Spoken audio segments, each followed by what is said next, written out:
बिस्मिल्लाहिर्रहमानिर्रहीम। मेरे प्यारे भाइयों और बहनों, आप देख रहे हैं सीरत अल अनबिया, जहां हम आपको सुनाते हैं अल्लाह के नबियों, सहाबा ए किराम और इस्लामी इतिहास के वो किस्से जो दिलों को रोशन कर देते हैं और ईमान को मजबूत कर देते हैं। आज की इस वीडियो में हम बात करने वाले हैं हजरत उमर रजी अल्लाह ताला अन्हु के बारे में, जो इस्लाम के वो शेर थे जिनके ईमान लाने से मक्का कांप गया था और जिनकी जिंदगी इस बात की मिसाल है कि अगर अल्लाह हिदायत दे दे तो सबसे सख्त दिल भी मोम बन जाता है। इस्लाम कबूल करने के बाद का दौर, जब हजरत उमर रजी अल्लाह ताला अन्हु ने इस्लाम कबूल किया तो पूरे मक्का में हलचल मच गई, क्योंकि कल तक जो इस्लाम के सबसे बड़े दुश्मन थे, आज वो ला इलाहा इल्लल्लाह मुहम्मदुर रसूलुल्लाह का ऐलान कर रहे थे। लोग हैरान थे, कुछ डर गए, कुछ गुस्से में आ गए, मगर उमर रजी अल्लाह ताला अन्हु का चेहरा नूर से भर गया था। उन्होंने अपने हाथ आसमान की तरफ उठाए और कहा, ऐ अल्लाह, अब मैं तेरे दीन के लिए जीऊंगा और तेरे दीन के लिए मरूंगा। उनके ईमान की खबर हर घर तक पहुंची। कुरैश के सरदार इकट्ठा हुए और बोले,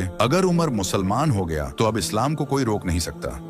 खुला ऐलान ईमान। इससे पहले मुसलमान छिप छिप कर नमाज पढ़ते थे, लेकिन जब हजरत उमर रजी अल्लाह ताला अन्हु मुसलमान हुए तो वो सीधे काबा की तरफ गए और ऊंची आवाज में कहा, मैं गवाही देता हूं कि अल्लाह के सिवा कोई माबूद नहीं और मोहम्मद सल्लल्लाहु अलैहि वसल्लम अल्लाह के रसूल हैं। कुरैश के लोग उन्हें देख रहे थे जैसे कोई तूफान आ गया हो। कुछ लोग आगे बढ़े और कहा, उमर, तेरा दिमाग खराब हो गया क्या? तो उमर ने कहा, नहीं, मेरा दिल जाग गया है। फिर उन्होंने एक एक कर सबको जवाब दिया। जो भी पास आया उन्होंने कहा, अगर तुझे अल्लाह के रसूल सल्लल्लाहु अलैहि वसल्लम से दुश्मनी है तो पहले मुझसे गुजर। उसी दिन से लोग उन्हें अल फारूक कहने लगे, यानी वो जो हक और बातिल में फर्क कर दे। नई ताकत का एहसास। एक रोज हजरत उमर रजी अल्लाह ताला अन्हु ने रसूलुल्लाह सल्लल्लाहु अलैहि वसल्लम से कहा, ऐ अल्लाह के रसूल, क्या हम हक पर नहीं हैं? रसूल ने फरमाया, हाँ उमर, हम हक पर हैं। तो उमर बोले, तो फिर हम छुप कर क्यों नमाज पढ़ें? हम खुलेआम चलेंगे, खुलेआम पढ़ेंगे, क्योंकि अल्लाह हमारे साथ है। फिर उन्होंने और हजरत हमजा रजी अल्लाह अन्हु ने दो कतारों में मुसलमानों को जमा किया। रसूलुल्लाह सल्लल्लाहु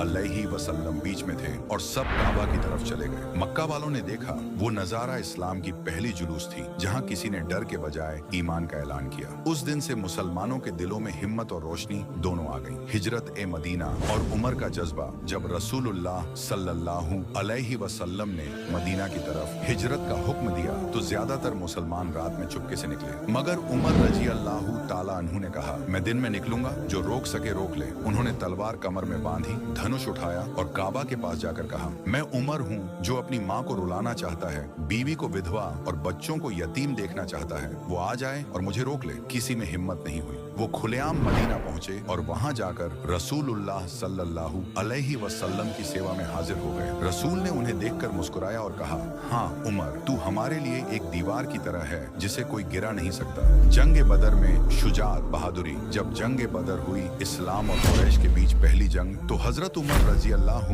ताला अन्हु ने बिना किसी हिचक के हिस्सा लिया। उन्होंने अपनी पूरी ताकत इस्लाम के लिए लगा दी। बदर में उन्होंने अपने रिश्तेदारों तक के खिलाफ तलवार उठाई, क्योंकि उनके लिए अब रिश्ते से पहले ईमान था। रसूलुल्लाह सल्लल्लाहु अलैहि वसल्लम ने जब कैदियों के बारे में मशवरा मांगा तो अबू बकर रजी अल्लाह अन्हु ने कहा, नरमी बरतो, लेकिन उमर यकीन रखता है। वो कहते थे, अगर मैं अल्लाह से डरता हूँ तो मुझे किसी और से डरने की जरूरत नहीं। उनकी जिंदगी इस्लाम की ताकत की निशानी है और उनके ईमान का नूर आज भी उम्मत के दिलों में चमकता है। वीडियो का अंत। अगर आपको आज की ये वीडियो पसंद आई हो तो इसे लाइक करें, शेयर करें और हमारे चैनल सीरत अल अनबिया को सब्सक्राइब जरूर करें, ताकि अगली वीडियो में जब हम हजरत उमर रजी अल्लाह ताला अन्हु के इंसाफ, हुकूमत और फतहों की कहानी लाएं तो आप तक सबसे पहले पहुंचे। अल्लाह हम सबको हजरत उमर रजी अल्लाह ताला अन्हु जैसा सच्चा और बहादुर ईमान अता करें। तो मिलते हैं ऐसे ही नई रूहानी वाक़ियात में, तब तक के लिए अल्लाह हाफिज।